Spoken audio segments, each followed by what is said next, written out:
بسم اللہ الرحمن الرحیم۔ السلام علیکم۔ حضرت عمر بن مسلم کا بیان ہے کہ ایک گورگن نے اپنی زندگی کا واقعہ اس طرح بیان کیا کہ میں نے ایک مرتبہ 3 مردوں کے لیے لگاتار قبریں کھودیں۔ میں 2 قبروں کو کھود کر تیسری قبر کھود رہا تھا کہ مجھے شدید گرمی محسوس ہوئی۔ میں نے قبر پر کمبل ڈال دیا اور اس کے نیچے سائے میں بیٹھ گیا۔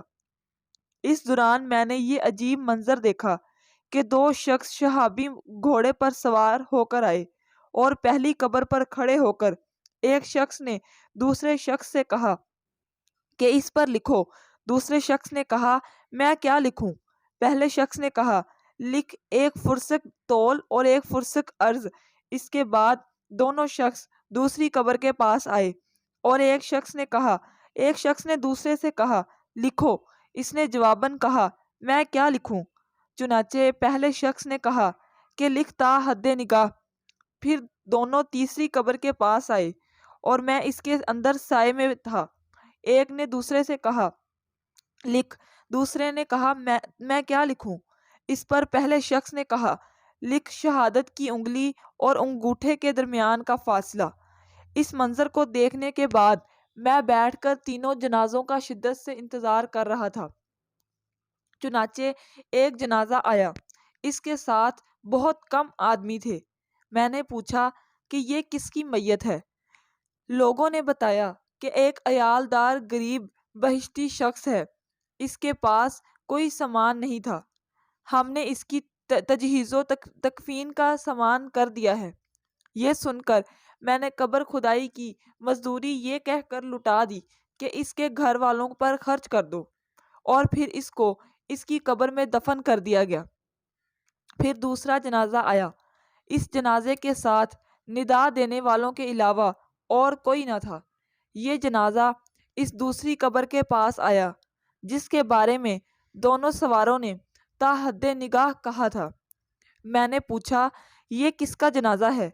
لوگوں نے بتایا یہ ایک مسافر غریب الوطن ہے، نہایت بے کسی میں ایک گھوڑے پر مرا ہوا تھا۔ چنانچہ میں نے اس کی قبر پر کوئی مزدوری نہ لی اور پھر وہ دفن کر دیا گیا۔ پھر تیسرے جنازے کے لیے عشاء تک انتظار کیا۔ عشاء کے بعد ایک جنازہ آیا۔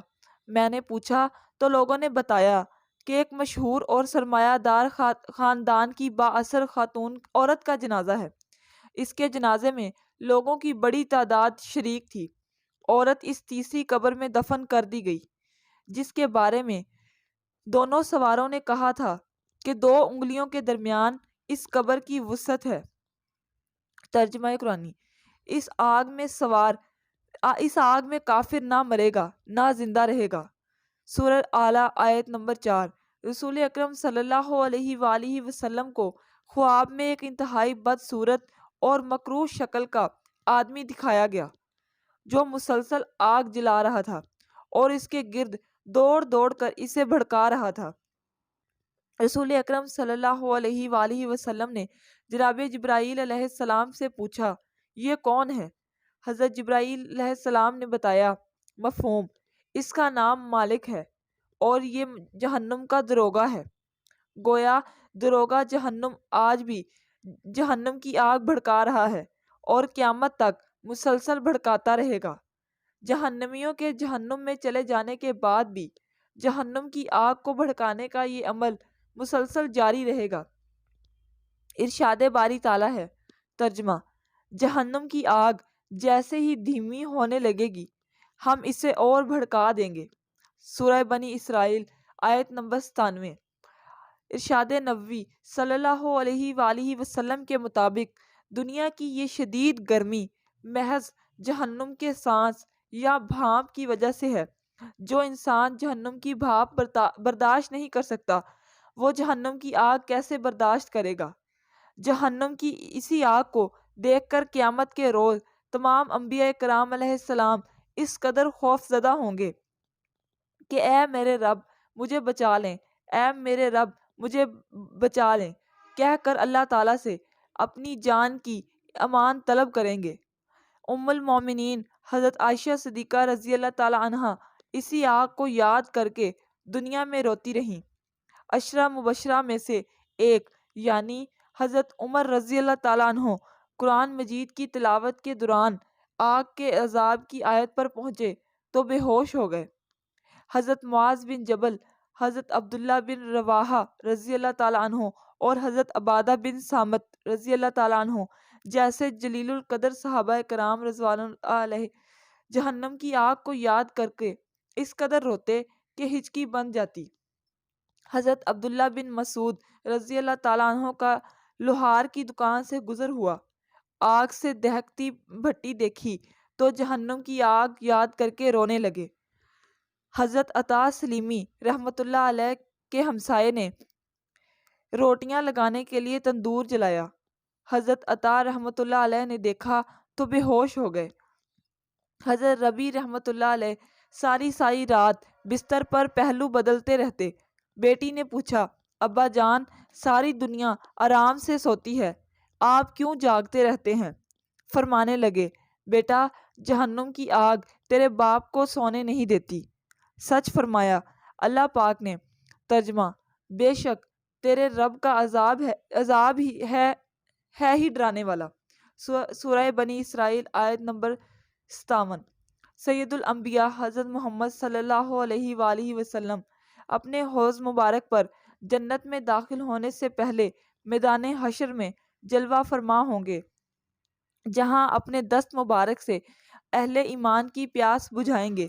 کافر اور مشرک بھی اپنی پیاس بجھانے کے لیے حوض کی طرف آئیں گے، لیکن اللہ کے رسول صلی اللہ علیہ وآلہ وسلم انہیں دور ہٹا دیں گے۔ اہل بدعت بھی پانی پینے کے لیے حوض کی طرف آنے کی کوشش کریں گے، لیکن انہیں بھی دور کر دیا جائے گا۔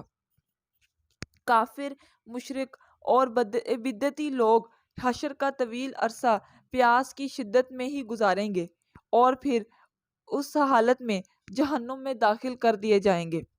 جہنم میں جانے کے بعد جب یہ لوگ کھانا طلب کریں گے تو انہیں تھوہر کا درخت اور کانٹے دار گھاس دیا جائے گا۔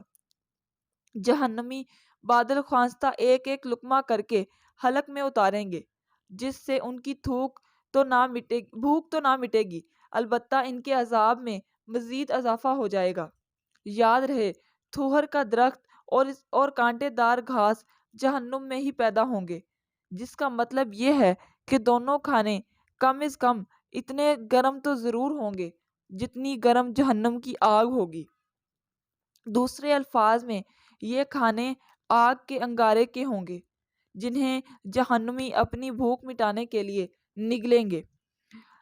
جہنم کا کھانا دراصل جہنم کے عذاب علیم ہی کی ایک بدترین شکل ہوگی۔ اللہ کی پناہ، اللہ تعالیٰ تمام مسلمانوں کو اپنے فضل و کرم سے جہنم کی آگ سے پناہ دے، آمین ثم آمین۔